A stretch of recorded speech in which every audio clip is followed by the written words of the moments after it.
ইব্রাহিম আলাইহিস সালাতু ওয়াস সালাম মূর্তির বিরুদ্ধে কথা বলে, নমরুদে মানে না।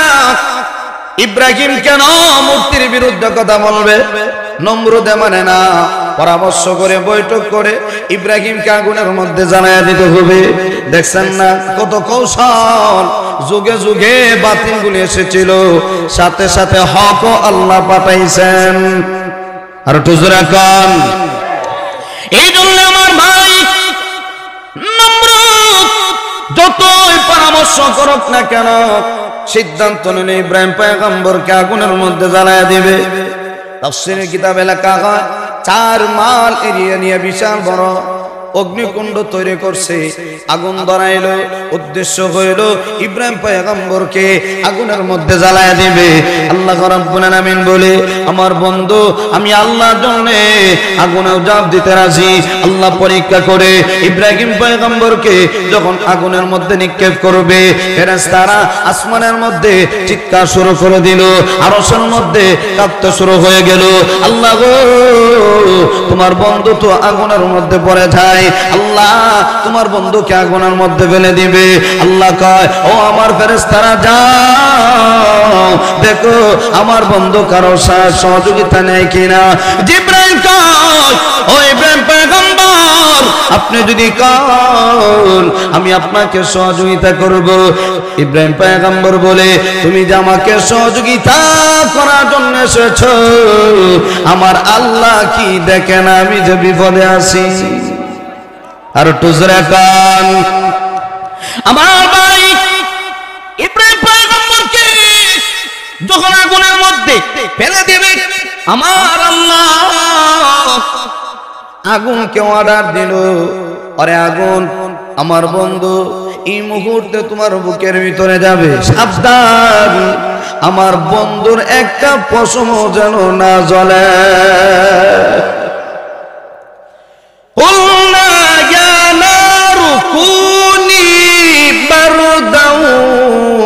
সালামান আলা ইব্রাহিম।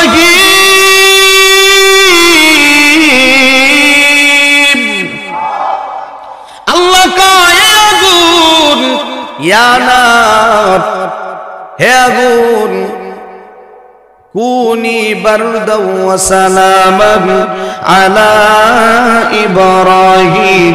আমার বন্ধু ইব্রাহিমের জন্য তুমি ঠান্ডা হয়ে যাও, শীতল হয়ে যাও। যে মুহূর্তে আল্লাহ অর্ডার দিলেন, যে আগুনের মধ্যে ইব্রাহিম পয়গম্বর জাপ দিলেন, সঙ্গে সঙ্গে আগুন ফুলের বাগান হয়ে গেল, এয়ার কন্ডিশন হয়ে গেল। আল্লাহু আকবার।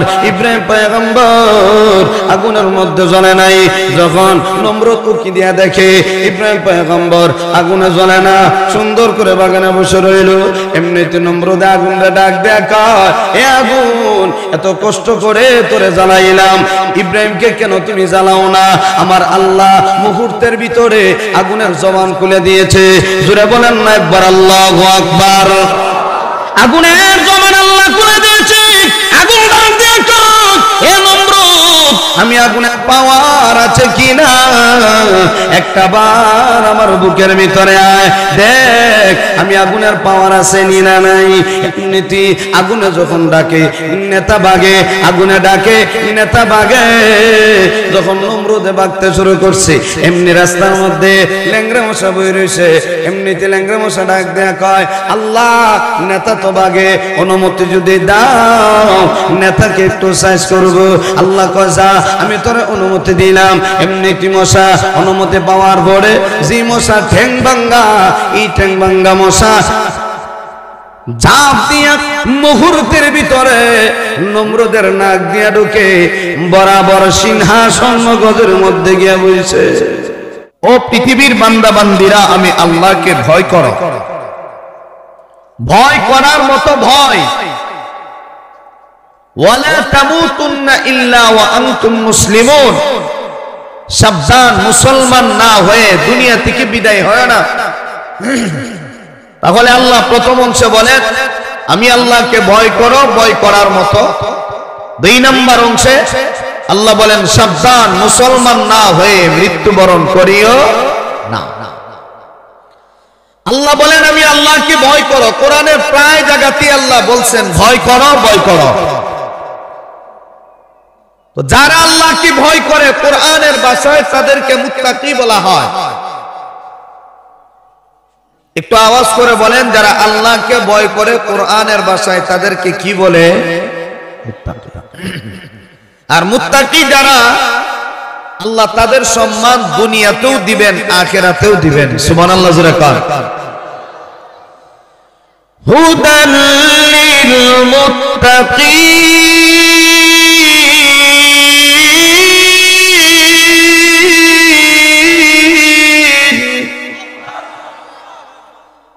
আল্লাহ বলেন মুত্তাকিদের জন্য পথ প্রদর্শক পবিত্র কোরআন। যে কোরআন আল্লাহ নাজিল করছেন এই কোরআন মুত্তাকিদের জন্য পথ প্রদর্শক। যারা আল্লাহকে ভয় করে আল্লাহ বলেন আমি আল্লাহর কাছে তাদের সম্মান অনেক বেশি। মুত্তাকি কারা? আল্লাহ কোরআনে ব্যাখ্যা করেন, এক আয়াত আরেক আয়াতের ব্যাখ্যা। আল্লাহ বলেন আল্লাযীনা ইউমিনুনা বিল গায়ব ওয়া ইউকিমুনাস সালাহ ওয়া মিম্মা রাযাকনাহুম ইউনফিকুন। যারা অদৃশ্যের উপরে ঈমান রাখে, আল্লাহকে দেখা যায় না, ছোঁয়া যায় না, ধরাও যায় না, এরপরও আমরা বিশ্বাস করি আল্লাহ একজন। আর একটু জোরে কর আচ্ছা। দুই নাম্বার, যারা নামাজ প্রতিষ্ঠা করে, নামাজ পড়ে। তিন নাম্বার, যারা আল্লাহর দেওয়া সম্পদ থেকে আল্লাহ রাস্তায় খরচ করে। কোরআনের ভাষায় তাদেরকে মুত্তাকি বলে। আর এই মানুষগুলির সম্মান আল্লাহ দুনিয়াতেও দিবেন, পরকালেও দিবেন। এখন আল্লাহ কোরআনে প্রায় জায়গা বলেন ভয় করো, ভয় করো। প্রশ্ন হইল কেন ভয় করো? আল্লাহ কোরআনে বলেন ভয় করো। প্রশ্ন হইল কেন? দুই নাম্বার, কিভাবে আল্লাহরে ভয় করব? তিন নাম্বার, ভয় করলে আমাদের লাভ কি? ভয় করলে আমাদের লাভ কি? এক নাম্বার, কেন ভয় করব? এই কেন ভয়ের জবাব যদি আপনাকে আমাকে শুনতে হয় তাহলে কিছু কথা আপনাদেরকে বুঝতে হবে 2-3 মিনিটের ভিতরে। এই যে গাজীপুর শহরের মানুষ, আপনারা এই এলাকার যত মানুষ বসবাস করে, আমরা প্রত্যেকেই যার যার হাতে কয় হাত? একেবারে বুঝে শুনে উত্তরটা দিবেন। কয় হাত? সন্দেহ আসেনি? 3.5 হাত। এরপরেও দেখা যায় আমি আমার হাতে 3.5 হাত, সভাপতি সাহেব উনি উনার হাতে 3.5 হাত, আমাদের প্রধান অতিথি যিনি উনি উনার হাতে 3.5 হাত। উনার 2টা হাত আছে, আমারও 2টা হাত আছে। উনার 2টা পা আছে, আমারও তো পা আছে। এরপরেও দেখা যায় দুনিয়াতে একজন আরেকজনকে ভয় করে। করে কি করে না? করে। কেন করে? এখানে একটা প্রশ্ন আছে। এই কেন প্রশ্নের জবাব যদি আপনি আমি জানতে হয় তাহলে তাফসীরকারগণ 4টা কারণ উল্লেখ করছেন। এক নাম্বার, মানুষ দুনিয়াতে একজন আরেকজনকে ভয় করে। এক নাম্বার কারণ, যার ক্ষমতা বেশি লোকে তারে ভয় পায়। আর একটু জোরে কান, যার ক্ষমতা বেশি লোকে তারে ভয় পায়। দুই নাম্বার, যার সৈনিক বেশি লোকে তারে ভয় পায়। যার অস্ত্র বেশি লোকে তারে ভয় পায়। যার অর্থ সম্পদ বেশি লোকে তারে ভয় পায়। কয়টা কারণ? 4টা। আল্লাহ কয় তোমরা যে 4 কারণে একজন আরেকজনের ভয় করো, এক নাম্বার যার ক্ষমতা বেশি তারে ভয় পাও।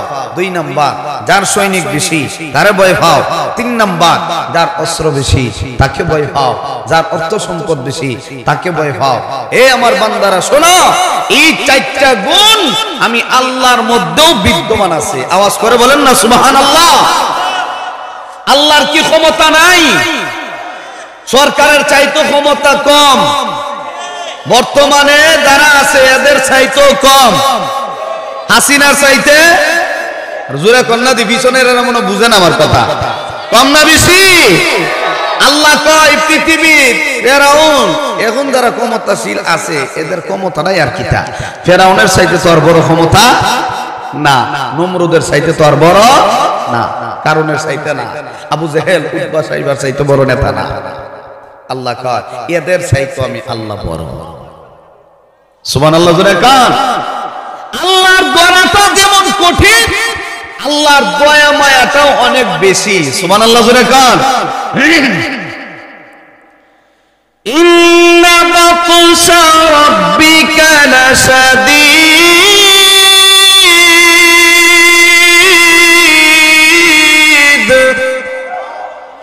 আল্লাহ বলেন আমি আল্লাহর দয়াটা বড় কঠিন। আমি আল্লাহ যদি কাউকে ধরি, ধরার মতো ধরি, সুযোগ দেই, দুনিয়াতে সুযোগ দিছি, 16 বছর ক্ষমতা দিছি, দেখি কি করো। এরপরে আমি আল্লাহ যখন ধরছি এমন ভাবে সাইজ করছি দেশে থাকার সুযোগ নাই। আরো জোরে কান। কথাটা কার? বক্তা সাহেব কইছে? কে বলছে? আল্লাহ। এখন যারা আওয়ামী লীগের লোক আছে এরা কইবা আমিও তো বিএনপি করি। কথা কয় না। এক মাহফিলে গিয়ে গেলাম আওয়ামী লীগ করে, এখন কি হয়েছে বলে হুজুর ভয়ে জামাত করে। কারণ জামাতের নাম লইলে বাঁচবো, বিএনপির নাম লইলে তো আরো বাঁচে। ঠিক কিনা জোরে কর। এখন যারা ছিল ওরাও এই দলের ভিতরেই আইছে, আনালে উপায় নাই, শান্তি নাই। ঠিক কিনা জোরে কর। এই জন্য আল্লাহ রাব্বুল আলামিন বলে আমি আল্লাহর ক্ষমতা বেশি, আমি আল্লাহর এত পাওয়ার, আমি আল্লাহর এত ক্ষমতা। আমি আল্লাহ যদি কাউকে ধরি ধরার মতো ধরি, শুধু তা না, 2 নাম্বার আল্লাহ বলেন আমি আল্লাহর সৈনিক বেশি। আল্লাহর কত প্রকারের সৈনিক আছে। এ বাবা, এই যে পোকাগুনি উঠতেছে এটাও আল্লাহর সৈনিক। মশা আল্লাহর এক প্রকারের সৈনিক। বেঙ্গল আল্লাহর এক প্রকারের সৈনিক। বলা আল্লাহর এক প্রকারের সৈনিক। পশু পাখি এইগুলো আল্লাহর এক প্রকারের সৈনিক। আমার বাবা আল্লাহ রাব্বুল আলামিন বলে আমি আল্লাহ যদি কোনো নেতাকে শেষ করতে হয় তাহলে ল্যাংড়া মশা দিয়ে যথেষ্ট। আরো জোরে কান। যেই নম্রকে আমার আল্লাহ মশা দিয়ে এমন ভাবে সাইজ করছেন, আল্লাহ কয় তোর সুযোগ দিলাম, সুযোগ দিলাম, দেখি কোন পর্যন্ত আগাও। এক পর্যায়ে যখন দেখা যায় নমরুদ একেবারে আল্লাহর বিপক্ষে চলে গেছে, আল্লাহ কয় এখন আর সুযোগ দেওয়া যায় না, এখন তোমাকে সাইজ করতে হবে। আল্লাহ এমন ভাবে সাইজ করলেন, ল্যাংড়া মশা দিয়ে আমার আল্লাহ নমরুদকে সাইজ করছে। ইব্রাহিম আলাইহিস সালাতু ওয়াস সালাম মূর্তির বিরুদ্ধে কথা বলে, নমরুদে মানে না। ইব্রাহিম কেন মূর্তির বিরুদ্ধে কথা বলবে? নমরুদে মানে না। পরামর্শ করে বৈঠক করে ইব্রাহিমকে আগুনের মধ্যে জ্বালায়া দিতে হবে। দেখছেন না কত কৌশল। যুগে যুগে বাতিলগুলি এসেছিল, সাথে সাথে হক আল্লাহ পাঠাইছেন। আর একটু জোরে কান। এই জন্য আমার ভাই নমরুদ যতই পরামর্শ করুক না কেন, সিদ্ধান্ত নিলে ইব্রাহিম পয়গম্বরকে আগুনের মধ্যে জ্বালায়া দিবে। তাফসীরের কিতাবে লেখা হয় 4 মাইল এরিয়া নিয়ে বিশাল বড় অগ্নিকুণ্ড তৈরি করছে, আগুন ধরাইলো। উদ্দেশ্য হইল ইব্রাহিম পয়গম্বরকে আগুনের মধ্যে জ্বালায়া দিবে। আল্লাহ রাব্বুল আলামিন বলে আমার বন্ধু আমি আল্লাহর জন্য আগুনে জাপ দিতে রাজি। আল্লাহ পরীক্ষা করে ইব্রাহিম পয়গম্বরকে যখন আগুনের মধ্যে নিক্ষেপ করবে, ফেরেশতারা আসমানের মধ্যে চিৎকার শুরু করে দিল, আরশের মধ্যে কাঁপতে শুরু হয়ে গেল। আল্লাহ গো তোমার বন্ধু তো আগুনের মধ্যে পড়ে যায়, আল্লাহ তোমার বন্ধুকে আগুনের মধ্যে ফেলে দিবে। আল্লাহ কয় ও আমার ফেরেশতারা যাও দেখো আমার বন্ধু কারো সহযোগিতা নেই কিনা। জিবরাইল কয় ও ইব্রাহিম পয়গম্বর আপনি যদি কন আমি আপনাকে সহযোগিতা করব। ইব্রাহিম পয়গম্বর বলে তুমি যে আমাকে সহযোগিতা করার জন্য এসেছো, আমার আল্লাহ কি দেখেন আমি যে বিপদে আছি। আর টুজরা কান। আমার ভাই ইব্রাহিম পয়গম্বরকে যখন আগুনের মধ্যে ফেলে দেবে, আমার আল্লাহ আগুনকে অর্ডার দিল, আরে আগুন আমার বন্ধু এই মুহূর্তে তোমার বুকের ভিতরে যাবে, সাবধান আমার বন্ধুর একটা পশম যেন না জ্বলে। قلنا يا نار كوني بردا وسلاما على إبراهيم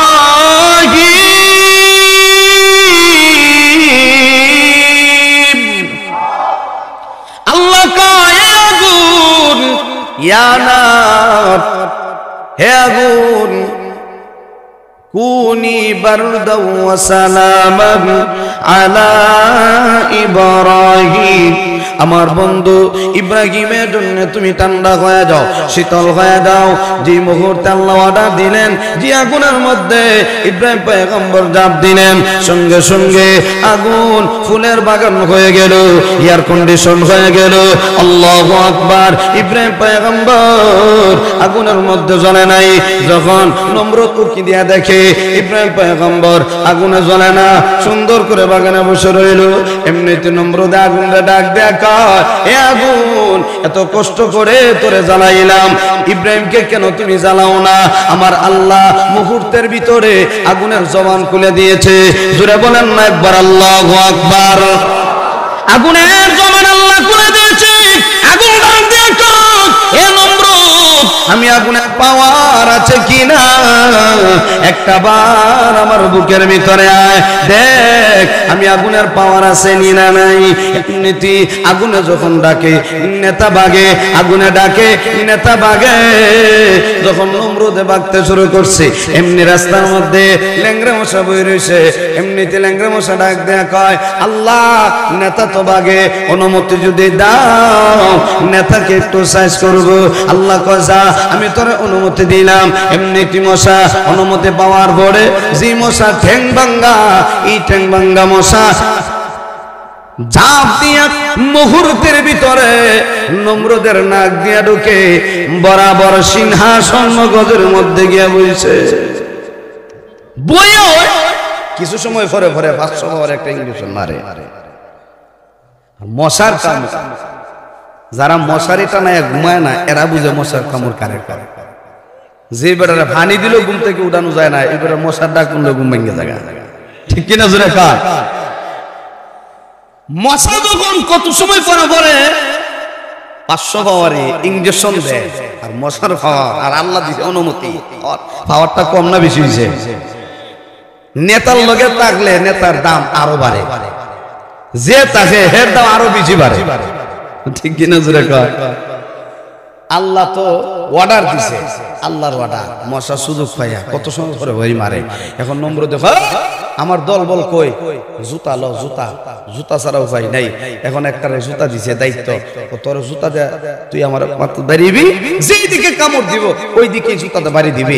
এখন এ জুতার দায়িত্ব ভাইয়া, ডানে বামে সামনে পিছনে খালি জুতা দেবি বাইরে। আর জুতার বাড়ি কি আর লাগে? লাগে না। এমনিতে নম্র দেখো, এরা দিয়ে হইতো না, আরেকটারে ডাক দে। আরেকটারে যখন দিছে, তোর দায়িত্ব দিলাম, তুই একটা মুগুর লিয়ে আমার মাথার মধ্যে খালি বাইরে মুগুর লইছে। এখন মুগুর যে বড় দায়িত্ব হয়েছে, এ বড় চিন্তাত আছে, যদি নেতার মাথা ফাইটা যাই বলে যুবকরা বুঝে, হ্যাঁ, এখন আর দেখা যায় না। কথা কয় না দি, দেখা যায়নি, ফাইটটা যাই কইতো হাড়াই ঘুমাই দিয়া দেখা যায় না। ঠিক কিনা তোরা কা? যদি ফাইটটা যা, এখন চিন্তা করে, হাই রে হা, নেতার মাথা তো, এখন মুগুর দিয়ে যদি বাড়ি দন লাগে, আস্তে করে দন লাগবে। এখন নমরুদ যখন কয় দে বাড়ি, আস্তে আস্তে দে বাড়ি, চতুর্দিকে বাড়ি দে, বাড়ি আর লাগে না। আর মশার ভিতর থেকে কামড় দেয় জুড়ে জুড়ে, কত সময় করে করে মারে, কত সময় করে করে মারে। আল্লাহু আকবার। যে মুহূর্তে মশা এত জোরে একটা কামড় দিছে, নমরুদ দেখো দে বাড়ি, যে খালি দে কইছে, এমন জোরে বাড়ি দিছে, মাথা 2 টুকরা, মশা বেরিয়ে গেছে। মশা বাড়িয়ে যা আর কো, আল্লাহ নেতারে ফুটাইছি। এই আল্লাহ এখনো আসেনি, গাজীপুরে নাই, আওয়াজও মনে হয় নাই, আছে না নাই? আল্লাহ কয়, নমরুদের মতো যেগুলি দুকাবাজি করবা, সময়ে সুযোগে আমি আল্লাহ তাদের মতো নেই, তোমাদেরকে এই পরিস্থিতি স্বীকার করব। ঠিক কিনা জোরে খান? অনেক শিকার হয়েছে আমরা নির্যাতনে, আর আল্লাহ আমাদেরকে সাহায্য করেছে। এটা আল্লাহর সাহায্য ছাড়া আর কিছু আর একটু জোরে কান। এই কারণে আমার ভাই আল্লাহ রাব্বুল আলামিন বলে আমি আল্লাহর ক্ষমতা বেশি। 2 নাম্বার, আমি আল্লাহর সৈনিকের অভাব নাই, আমি আল্লাহর অস্ত্রের অভাব নাই। কেমন ভাবে আল্লাহর অস্ত্র আছে দেখেন, আল্লাহ সূরা নাজিল করে জানায়া দিয়েছে। আল্লাহ রাব্বুল আলামিন বলে, নবী গো আপনি কি দেখেন না, আলাম তারা কাইফা ফাআলা রাব্বুকা বিআসহাবিল ফিল আলাম ইয়াজআল কাইদাহুম ফি তাদলিল ওয়া আরসালা আলাইহিম طيرا أبابيل ترميهم بحجارة من سجيل فجعلهم كعصف মাকুল। আল্লাহ রাব্বুল আলামিন বলে, বন্ধু গো আলাম তারা আপনি কি দেখেন না, কাইফা ফাআলা রাব্বুকা বিআসহাবিল ফিল আপনার রব অশ্লী বাহিনীর সাথে কেমন ভাবে আচরণ করেছে।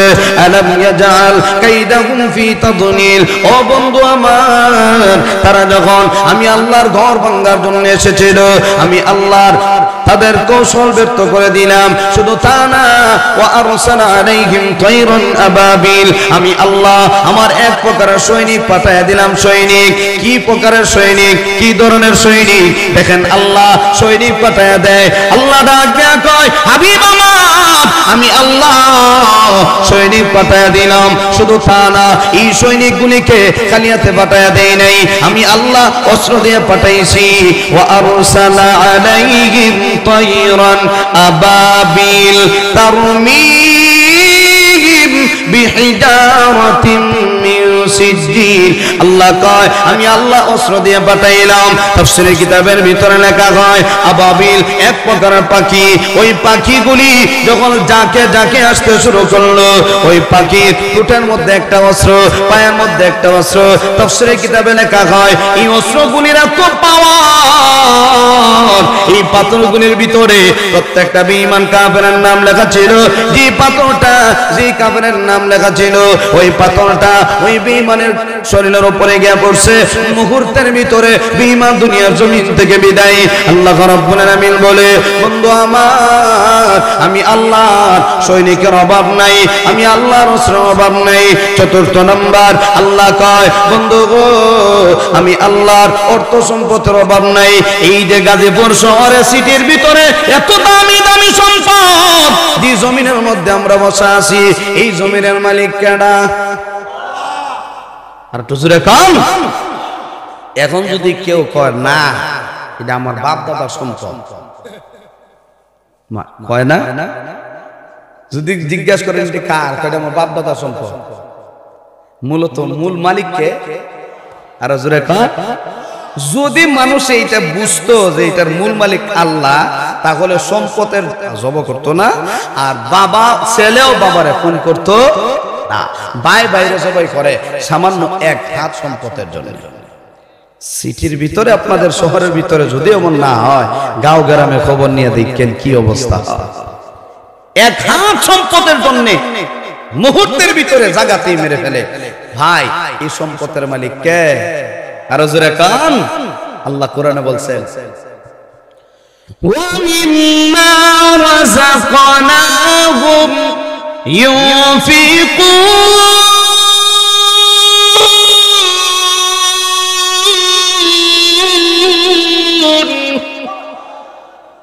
আল্লাহ কয় আমি আল্লাহর দেওয়া সম্পদ থেকে আমি আল্লাহর রাস্তায় খরচ করো, তোমাদের সম্পদ থেকে আমি আল্লাহর রাস্তায় দাও।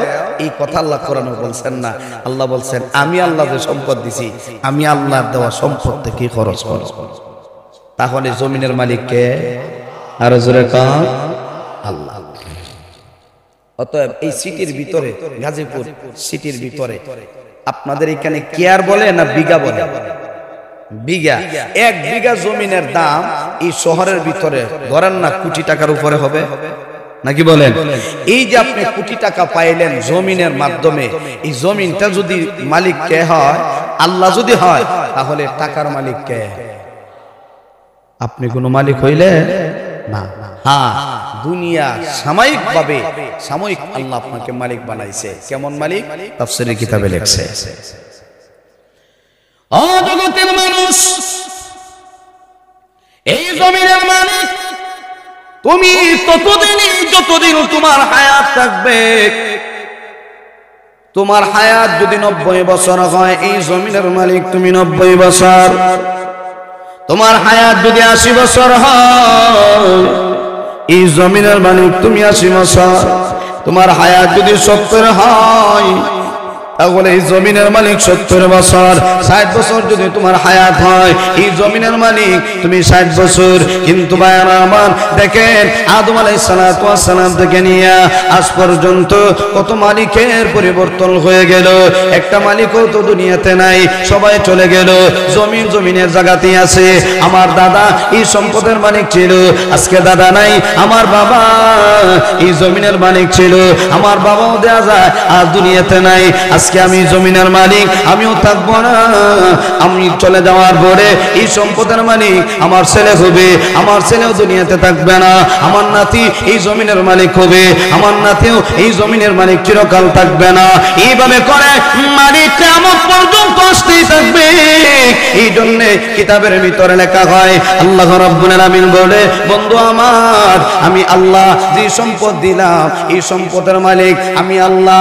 যদিও সাময়িকভাবে এই জমিনের মালিক আমি আল্লাহ আপনাকে বানাইলাম, আপনার উম্মতদেরকে বানাইলাম। এই জমিনের মালিক আমি আল্লাহ, আপনাকে চিরস্থায়ী মালিক বানাই নাই। এই জমিনের মূল মালিক হইলাম আমি আল্লাহ। সুবহানাল্লাহ। এই জমিনের মূল মালিক কে? মাশাআল্লাহ। তো আমার ভাই কি এই জন্য আসেন, সবাই যে যাইতেছেন গে লাগে। সিরিয়াল ধরছেন নাকি? সিরিয়াল ধরলে আমার ভালো, কালকে জুমা আমি জুমা করাইতাম। বসেন, যায়েন না? আর কেউ আছে না? আর কেউ না? আমার পরে আর কেউ আছে নাকি আলোচনা? ও আচ্ছা। তো আল্লাহ বলেন, এই জমিনের মালিক আমি আল্লাহ। অতএব তোমরা যে 4 কারণে একজন আরেকজনকে ভয় পাও, এই 4টা গুণ আল্লাহর মধ্যেও বিদ্যমান আছে। এই জন্য ভয় করব কাকে? আরো জোরে কান। স্মরণ আসেনি আমার কথা? দেখেন আয়াতের তরজমা। আমি যে প্রশ্ন করেছিলাম কেন আল্লাহকে ভয় করব, আল্লাহ যে বারবার বলেন ভয় করো ভয় করো। কেন ভয় করব? এই কেন প্রশ্নের জবাবে 4টা কারণ পাইলাম। কয়টা কারণ? 4টা। এই 4টা কারণ আল্লাহর মধ্যে বিদ্যমান আছে। অতএব ভয় করব তো আমরা কাকে ভয় করব? আল্লাহকে ভয় করব। আমার ভাই, কিভাবে আল্লাহকে ভয় করব? আল্লাহ কোরআনে বলেন, ইয়া আইয়ুহাল্লাযীনা আমানুত্তাকুল্লাহ হাক্কা তুকাতিহি ওয়া লা তামুতুন্না ইল্লা ওয়া আনতুম মুসলিমুন।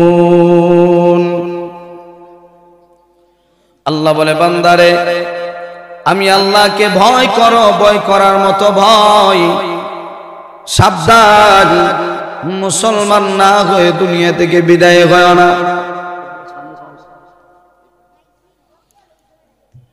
মুসলমান না হয়ে দুনিয়া থেকে বিদায় হয় না। যদি মুসলমান না হয়ে দুনিয়া থেকে বিদায় হও, তাহলে কবর আযাব সহ্য করতে পারবে না। অতএব কবরের কথা স্মরণ করে তুমি দুনিয়ার জমিন থেকে বিদায় হও। যদি ঈমান নিয়ে দুনিয়া থেকে বিদায় না হও, তাহলে কবরে গেলে আরাম পাইবা না, শান্তি পাইবা না, ঠিক কি না? এই জন্য নবী আমাদেরকে সুন্দর করে জানা দিলেন, ও আমার উম্মত, এই দুনিয়াটা টাকার জায়গা না। এই দুনিয়াটা হলো আমাদের জন্য ক্ষণস্থায়ী জিন্দেগি আর চিরস্থায়ী জিন্দেগি। জান্নাত। জান্নাত যদি অর্জন করতে হয়, এ বান্দা দুনিয়াতে ভালো আমল করো, ভালো আমল করে দুনিয়ার জমিন থেকে বিদায় হও। আল্লাহর নবী বলেন, আদ-দুনিয়া মাজরাতুল আখিরাহ, এই দুনিয়াটা হলো শুধুমাত্র আমলের জায়গা, আর পরকালে বদলা পাইবা। দুনিয়াতে আমল করো আর পরকালে বদলা পাইবা। অতএব দুনিয়াটা প্রাধান্য, দুনিয়াকে প্রাধান্য দিও না, দুনিয়াকে মাইনাস করো, আখিরাত টার্গেট করো। নিজের জীবনটাকে সুন্দর করে পরিচালনা করো, যেমন ভাবে দুনিয়া থেকে বিদায় হওয়ার সময় তুমি যেন ঈমান আমল নিয়ে বিদায় হতে পারো, এই অবস্থা চিন্তা করে তুমি দুনিয়াতে চলো। অতএব বান্দারে, আমার আল্লাহ আপনাকে আমাকে দুনিয়াতে দিলেন, এই দুনিয়াটা আমাদের জন্য চিরস্থায়ী না, হায়াত শেষ হয়ে যাবে। আমরা যখন তো দুনিয়াতে আসি, দুনিয়াতে থাকবো না, আজ না হয় কাল, কাল না হয় পরশু, আমরা সকলে দুনিয়ার জমিন থেকে বিদায় হয়ে যাব। এই জন্য নবী বলেন, ও আমার উম্মত, যখন তো দুনিয়া থেকে বিদায় হয়ে যাইবা, এই দুনিয়াকে প্রাধান্য দিও না, দুনিয়াকে লাথি মারো, পরকাল টার্গেট করো, তখন দেখবা দুনিয়াও পাইবা, আখিরাতও পাইবা। আদ-দুনিয়া সিজনুল মুমিন ওয়া জান্নাতুল কাফির। আল্লাহর নবী বলেন, এই দুনিয়াটা ঈমানদারদের জন্য জেলখানা, আর বেঈমান কাফেরদের জন্য বালাখানা। এ বাবা, এই দুনিয়াটা ঈমানদারের জন্য আরামের জায়গা না, আরাম করবে তো ঈমানদার জান্নাতের ভিতরে আরাম করবে। এই দুনিয়াটা শুধুমাত্র কষ্টের জায়গা। একটা মানুষ যদি জেলের ভিতরে ঢুকে, জেলের ভিতরে ঢুকার পরে লোকটা আরাম করতে পারে না, তার মনের মতো চাহিদা মতো চলতে পারে না, মনে চাইলে গরুর গোশত দিয়ে খাইতে পারে না, মনে চাইলে পাখির গোশত দিয়ে খাইতে পারে না। আমরা জেলের ভিতরে আছি। ঠিক নবী বলেন, একটা মানুষ দুনিয়াতে আছে, তার ঈমান ভালো, আমল ভালো, কিন্তু লোকটা দুর্বল। 5 ওয়াক্ত নামাজ পড়ে, রিক্সা চালায়, 5 ওয়াক্ত নামাজ পড়ে, অটো রিক্সা চালায়, 5 ওয়াক্ত নামাজ পড়ে, সিএনজি চালায়, 5 ওয়াক্ত নামাজ পড়ে, প্রাইভেট কার চালায়। এই বান্দাগুলি আল্লাহর কাছে এত প্রিয় হয়। আল্লাহর নবী বলেন, এই বান্দাগুলিও যদিও দুর্বল, যদিও গরিব, দুনিয়াতে তার চাহিদা পূরণ হয় না। আল্লাহ কয়, এ বান্দা, দুনিয়াতে যদিও তোমার চাহিদা পূরণ হয় না, আমি আল্লাহ তোমার জন্য জান্নাতের ভিতরে এত নিয়ামত রাখছি রে বান্দা, তুমি জিন্দেগিতেও কল্পনা করতে পারো নাই। সুবহানাল্লাহ। এত নিয়ামত আল্লাহ জান্নাতের ভিতরে আমাদের জন্য রাখছেন। অতএব এই জান্নাত যদি পাইতে হয়, দুনিয়া মাইনাস করো। তুমি গরিব হতে পারো, দুর্বল হতে পারো, টাকাওয়ালার দিকে তুমি চাইও না।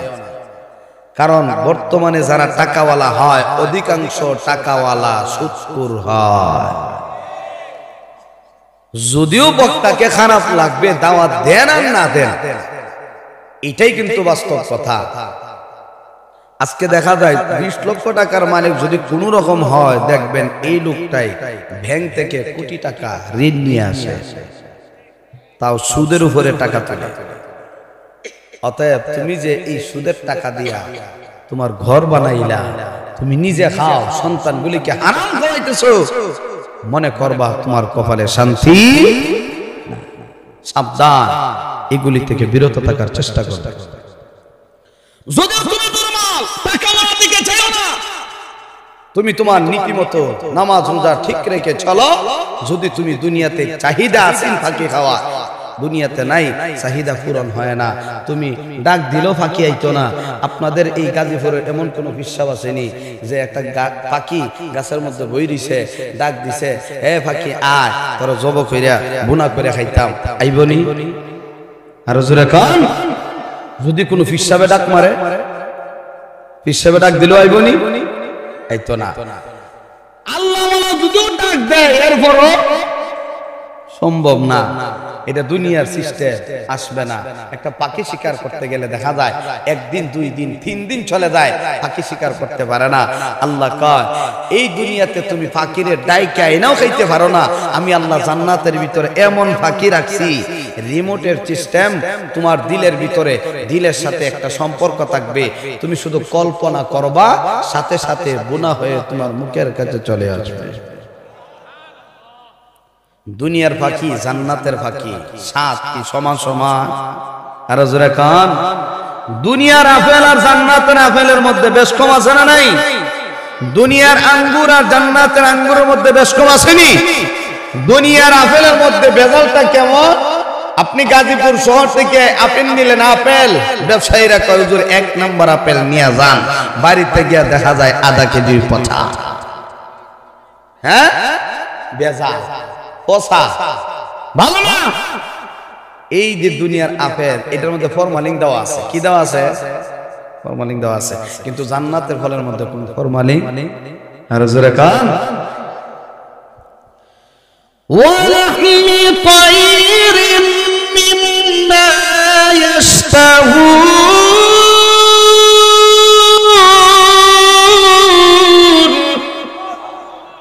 আল্লাহ কয় জান্নাতি ফাঁকি, জি ফাঁকি উড়াল দিয়া যায়, শুধু কল্পনা করছো, সাথে সাথে বুনা হয়ে তোমার মুখের কাছে চলে আসবে। এই জন্য আমার ভাই, আল্লাহ নবী বলেন এই জান্নাতি নিয়ামত যদি তুমি খাইতে হয়, দুনিয়া মাইনাস করো, আখিরাত টার্গেট করো, তাহলে দুনিয়াও পাইবা, আখিরাতও পাইবা। আল্লাহ ওয়ালা যারা, বুজুর্গ যারা, ওরা দুনিয়া চায় না, ওরা আখিরাত চায়। সব সময় আল্লাহর কথা স্মরণ করে, আল্লাহকে জিকির করে, আল্লাহর কথা স্মরণ করে। আল্লাহ কয় বান্দারে তুমি যেহেতু আমি আল্লাহকে সব সময় স্মরণ করো, আমি আল্লাহর গোলামি করো, আমি আল্লাহ পৃথিবীর সব মানুষকে তোমার গোলাম বানায় দিব। এই জন্য আল্লাহ ওয়ালা যারা, বুজুর্গ যারা দেখবেন ওরা চলাফেরার সিস্টেমে একরকম, ওরা নামাজ পড়ে কারোর সাথে কোনো কথা কয় না, বেহুদা কোনো কথা বলে না। তারা যখন রাস্তা দিয়ে যায় মানুষের শুধু সালাম করে, সম্মান করে, ঘরে খাবার পৌঁছায় দেয়। অনেক মানুষ এমন আছে কেজি কেজি ফল নিয়ে এই আল্লাহওয়ালা বুজুর্গের ঘরের মধ্যে পৌঁছায় দেয়, ঠিক কিনা? মাল্লাহুল মাওলা ফালাহুল কুল, তুমি আল্লাহ হয়ে যাও, দুনিয়ার সব তোমার হয়ে যাবে। এই জন্য রে বাবা, তুমি আল্লাহর হয়ে যাও, দুনিয়ার সব কিছু তোমার হয়ে যাবে। এই জন্য আল্লাহ ওয়ালারা দুনিয়া চায় না, এরপরও দেখা যায় দুনিয়া তাদের পিছনে পিছনে ঘুরে। আর এখন আমরা দুনিয়া ধরার জন্য এমন ভাবে পেরেশান হয়ে আছি, নামাজ নাই, রোজা নাই, আল্লাহর বিধিবিধান মানি না, শুধু দুনিয়া আর দুনিয়া, দুনিয়া ধরার জন্য নিজের জীবনটা বিলীন করে দিতেছি। এই জন্য রে বাবা নবীজি বলেন যদি তুমি দুনিয়ার পিছনে দৌড়াও দুনিয়া পাইবা না, দুনিয়া পাইবা না, তুমি আল্লাহর পিছনে দৌড়াও, নামাজটা পড়ে তুমি রিজিকের তালাশে বের হও, দেখবা তোমার রিজিকের মধ্যে বরকত হবে। এই করে নামাজ আছে, এই করে বরকত হয়। যে করে নামাজ নাই, এই করে বরকত নাই। যে করে নামাজ আছে, এই করে যারা ব্যবসা করে ব্যবসাতেও বরকত হয়, যারা গাড়ি চালায় গাড়ি চালানোর মধ্যে তাদের টাকার মধ্যে বরকত হয়। এই জন্য আল্লাহর নবী বলেন এ উম্মত ভালো করে শোনো, এই দুনিয়া মাইনাস করে আখিরাত টার্গেট করো। আল্লাহ জান্নাতের ভিতরে এত নিয়ামত রাখছেন, এ উম্মত তোমরা কোনোদিন কল্পনা করতে পারো নাই। আল্লাহ হাদিসের কুদসির ভিতরে আল্লাহ তো নিজেই জানায় দিল, বান্দারে আমি আল্লাহ কত নিয়ামত তোমাদের জন্য রাখলাম জান্নাতের ভিতরে, আমি আল্লাহ নিজেই তোমাদেরকে শোনায়া দেই। আদাতুনি ইবাদিয়াস সালিহিন মা লা আইনুন রাআত ওয়ালা উযুনুন সামিআত ওয়ালা খাতারা আলা কলবি বাশার।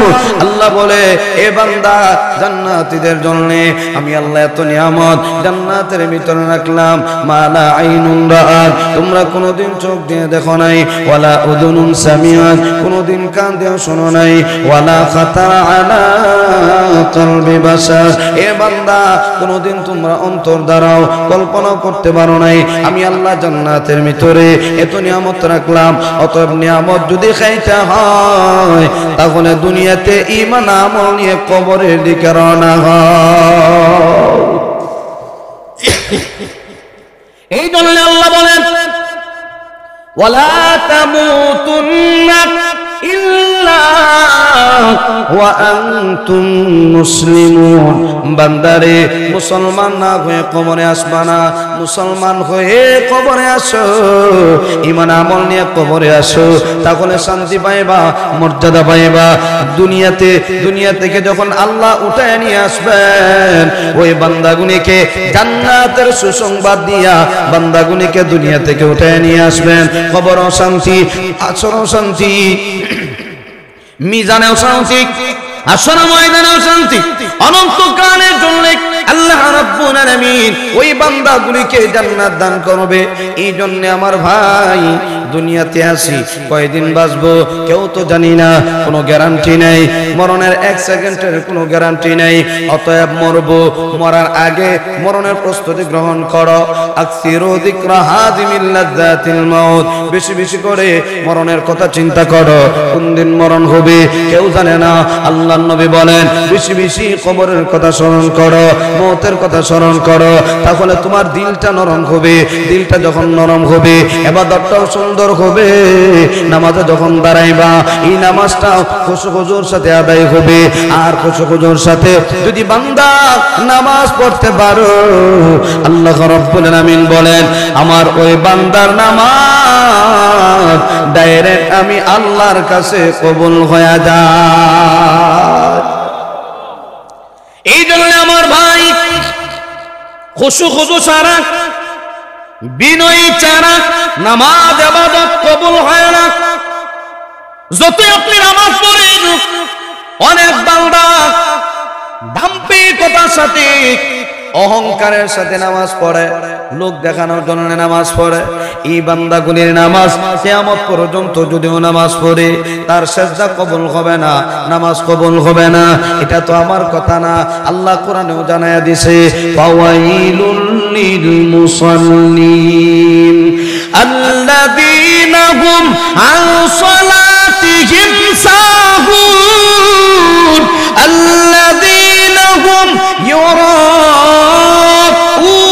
ওয়া ইয়ামনাউনাল মাউন। আল্লাহ বলেন, ফাওয়াইলুল লিল মুসাল্লিন, মুসল্লিরা ধ্বংস হোক। এখানে আমরা সবাই কিন্তু মুসল্লি। কেউ আছে 5 ওয়াক্ত মুসল্লি, কেউ আছে সাপ্তাহিক মুসল্লি, কেউ আছে বছরে 2 ঈদের মুসল্লি। কথা কয় না দি? মুসল্লির মধ্যে 3 প্রকারের। এক প্রকারের মুসল্লি শুধু 5 ওয়াক্ত নামাজ, শুধু তা না, আরেক প্রকারের মুসল্লি আছে শুধু জুমার নামাজ পড়ে আর কোনো নামাজ নাই। আরেক প্রকারের মুসল্লি আছে যারা শুধু ঈদের নামাজ পড়ে আর কোনো নামাজই পড়ে না, আছে না না? এই জন্য এক এক জনের নামাজের এক একটা বদলা আল্লাহর পক্ষ থেকে আছে। যারা 5 ওয়াক্ত নামাজ পড়বো তাদের বদলাটা 5 ওয়াক্ত অনুযায়ী বদলা দেওয়া হবে। আর যারা শুধু সাপ্তাহিক একবার জুম্মার নামাজ পড়ে, এদের বদলাটাও এমন হবে। যারা 2 ঈদের নামাজে শুধু এই 2 ঈদের নামাজ ছাড়া আর নামাজ পড়ে না, এদের বদলাটা এমনই হবে, মরা মরা হবে। ঠিক না? জোরে কর। আল্লাহ কয়, ফাওয়াইলুল লিল মুসাল্লিন, মুসল্লিরা ধ্বংস হোক। তাহলে মুসল্লি 2 প্রকার। এক প্রকারের মুসল্লি নামাজ পড়ে খুশুখুজুর সাথে, আরেক প্রকারের মুসল্লি নামাজ পড়ে মুনাফিকের সুরতে, মুনাফিকের মতো। আর মুনাফিকের মতো যারা নামাজ পড়ে, এদের নামাজ আল্লাহর আদালতে কবুল হবে না।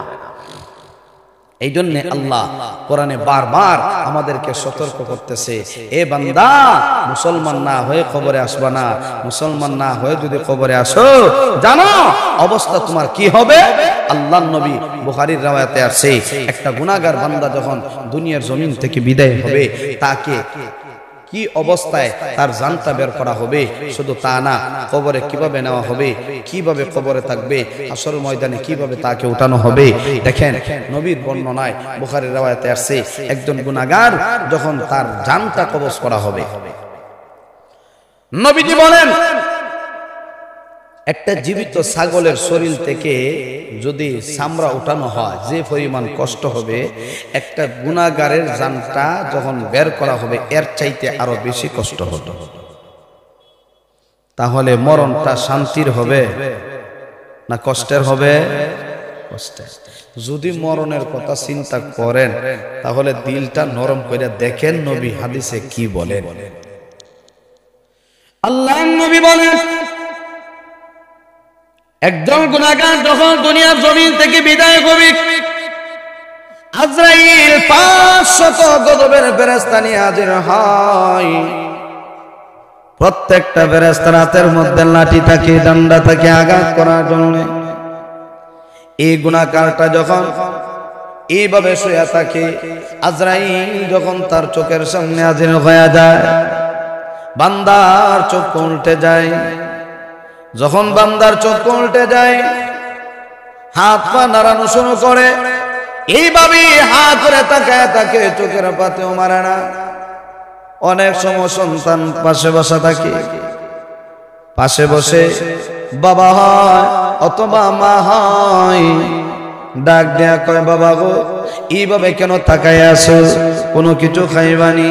বাবা কিন্তু কথা কয় না, হা করে তাকায় আছে, চোখ উল্টে গেছে, আর চোখের পাতি মারে না। সন্তান যতই ডাক দেয়, বাবা তো কথা কয় না, মা তো কথা বলে না। আল্লাহ নবী বলেন, ওই আজরাইল যখন ওই গুনাহগারের সামনে হাজির হয়, তখন গজবের 500 ফেরেশতা আসার পরেই বাড়ি শুরু হয়, আঘাত শুরু হয়, আঘাতের পর আঘাত, আঘাতের পর আঘাত, আঘাত করতে করতে পুরাটা শরীরের মধ্যে যখন আঘাত করে, যখন কণ্ঠলানির কাছে তার রূহটা চলে আসে, আজরাইল এত জোরে একটা সজোরে টান মারে, যখন রূহটা বের করা হয়, আল্লাহু আকবার, আল্লাহর নবী বলেন তার শরীরের মধ্যে, পুরাটা শরীরের মধ্যে একটা ব্যথা শুরু হয়ে যায়। আল্লাহর নবী বলেন, এই লোকটাকে যখন গোসল করানো হয়, তখন ওই নাফরমান কয়, আমারে আস্তে করে ধরো, জোরে আঘাত করবো না, বড় কষ্ট লাগে। কিন্তু দুনিয়ার কেউ তার ভাষা বোঝে না। আল্লাহর নবী বলেন, কেউ তার ভাষা বোঝে না। শুধু তা না, তখন বান্দা চিৎকার দিয়ে কয়, আমাকে আস্তে করে ধরো, আমার শরীরের মধ্যে ব্যথা লাগে, আমার শরীরে আঘাত লাগে। নবী বলেন, কেউ তার ভাষা বোঝে না। তাকে কাফন দাফন করাইয়া, জানাজার নামাজ পড়াইয়া যখন কবরের দিকে নেওয়া হয়, তখন ডাক দিয়ে কয়, আমারে কই নিয়ে যাও রে, আমি একা একা কবরে থাকতে পারবো না, আমারে কবরে নিও না, আমাকে নিও না, আমি একা একা থাকতে পারবো না, আমার যে অবস্থা, কবরে গেলে আমাকে ধরে ফেলবে, অতএব আমাকে নিও না। আল্লাহর নবী বলেন, তার এই ভাষা কেউ বুঝে না, দুনিয়ার কেউ তার এই ভাষা বুঝবেও না। এই গুনাহগারকে যখন কবরস্থ করা হয়, আল্লাহর নবী বলেন, মানুষ 40 কদম আসার পরে ওই বান্দা তার নিজের কানে মানুষের পায়ের আওয়াজ শুনতে পাই। আল্লাহু আকবার। নবীজি বলেন, এই গুনাহগারকে যখন কবরের মধ্যে শোয়ানো হয়, 40 কদম দেওয়ার পরে ফেরেশতারা হাজির হয়ে যায়। ফেরেশতারা আসার পরে 3টা প্রশ্ন করে, মার রাব্বুকা ওয়া মা দীনুকা ওয়া মান হাদার রাজুলু বুইতা ফীকুম। মার রাব্বুকা, তোমার রব কে, ওয়া মা দীনুকা, তোমার দিন কি, ওয়া মান নাবিয়ুকা, তোমার নবীকে পরিচয় দাও। গুনাহগার যদি হয়, আল্লাহর নবী বলেন, এই বান্দা বলবে, হা হা লা আদরি লা আদরি লা আদরি, আমি কিছুই জানি না, আমি কিছুই জানি না, আমি কিছুই বুঝি না। আল্লাহর নবী বলেন, যখন এই গুনাহগার বলবে আমি কিছুই জানি না, আল্লাহর হাবিব বলেন, তখন এই দুই পাশের মাটি এত সহজে একটা আঘাত করবে, হাড্ডিগুলি চুরমার হয়ে যাবে, একটা আরেকটা হাড্ডির ভিতরে গিয়ে এইভাবে ঢুকে যাবে। আল্লাহর নবী বলেন, ও আমার সাহাবীরা, তাকায়া দেখো, একটা আরেকটা হাড্ডির ভিতরে গিয়ে ঢুকে যাবে, এত কষ্ট হবে, এত আঘাত দিবে। এই জমিন, আজকে আমরা জমিনের উপরে হাঁটাচলা করি, জমিন আমাদেরকে কষ্ট দেয় না। এই জমিনকে এই মুহূর্তে আল্লাহ অনুমতিও দেয় না, কথা বলার মতো অনুমতি এখনো দেয় নাই। এই জমিন এমন একটা অবস্থা আসবে, এমন একটা সময় আসবে, এই জমিনটা কথা বলবে, আল্লাহর সাথে কথা বলবে, মানুষ এই জমিনের কথা শুনতে পাবে। এই জমিন সুন্দর করে মানুষের মতো কথা বলবে। এটাও তো আমার কথা না। আল্লাহ কোরআনে বলেন, যখন কিয়ামত হবে, কিয়ামতের আগে এই জমিনকে আল্লাহ এই পাওয়ারটুকু দিবে, জমিন কথা বলার যোগ্যতা আমার আল্লাহ দান করবে। ইদা জুলজিলাতিল আরদু জিলজালাহা ওয়া আখরাজাত الأرض أثقالها وقال الإنسان ما لها يومئذ تحدث أخبارها بأن ربك أوحى لها আল্লাহ রাব্বুল আলামিন বলে বন্ধু গো এই জমিনের মধ্যে এমন একটা সময় আসবে এই জমিনের মধ্যে পাটন শুরু হয়ে যাবে জিলজালাহা পাটার মতো ফাটবে গো নবী ওয়া আখরাজাতিল আরদু আথকালাহা বন্ধু গো এই জমিন তার বোঝা বের করে দিবে জমিনের ভিতরে যা কিছু আছে সব বের হয়ে যাবে মানুষ বলে বলবে ওয়া কালাল ইনসানু মা লাহা আজকে জমিনে কে কইল রে এই জমিন তার বোঝা বের করে দেয় কি কইল জমিনের আল্লাহ রাব্বুল আলামিন বলে ইয়াউমাইদিন তুহাদ্দিসু আখবারাহা আমার আল্লাহ কয় এই জমিন তখন বর্ণনা দিবে মুহাদ্দিস হয়ে যাবে মুহাদ্দিস সাহেব যখন হাদিস পড়ায় যেমন ভাবে তারা বর্ণনা দেয় আল্লাহ বলেন এই জমিন তখন বর্ণনা দিবে খবর দিবে জমিন ডাক দিয়া বলবে আল্লাহ আমার এই জায়গার মধ্যে দাঁড়ায় লোকটা না ফরমানি করছে আল্লাহ ধরো জমিন যখন কথা বলবে তখন আপনি কই যাবেন তখন আপনি কি করবেন পলায়ন করার সুযোগ পাবেন না এই জন্য ভাইরা আমার তাহলে আল্লাহ এই জমিন কেমন একটা সময় আসবে জমিন কথা বলবে আজকে জমিনে কোনো কথা বলে না এই জমিনের তো পাওয়া দুই পাশের মাটি যখন গুনাহগারকে চাপ মারবে চিৎকার দিবে কেউ তার চিৎকার শুনবে না নবী বলেন এত আঘাত এত কষ্ট দুই নাম্বার তার কবরের ভিতরে বিষাক্ত একটা অজগর সাপ দেওয়া হবে যে সাপটা একবার চুমল করলে 70 হাত মাটির নিচে চলে যাবে আবার উঠানো হবে আবার যখন চুমল মারবে 70 হাত মাটির নিচে চলে যাবে এইভাবে করে কিয়ামত পর্যন্ত ওই গুনাহগারকে শুধু আযাব দিতেই থাকবে তিন নাম্বার কষ্ট আল্লাহর নবী বলেন এই অন্ধকার কবরে জাহান্নামের আগুন হবে অন্ধকার এই জাহান্নামের আগুন অন্ধকার কবরে অন্ধকার আগুন দেওয়া হবে এই বান্দাটা জাহান্নামের আগুনের মধ্যে জ্বলতে থাকবে অতএব আল্লাহ কয় বান্দারে কবরে ঢোকার আগে কবরের সামানা নিয়ে রওনা হও আন্না হয় কবরে আসলে শান্তি পাইবা না ওয়াদা তামুতুন্না ইল্লা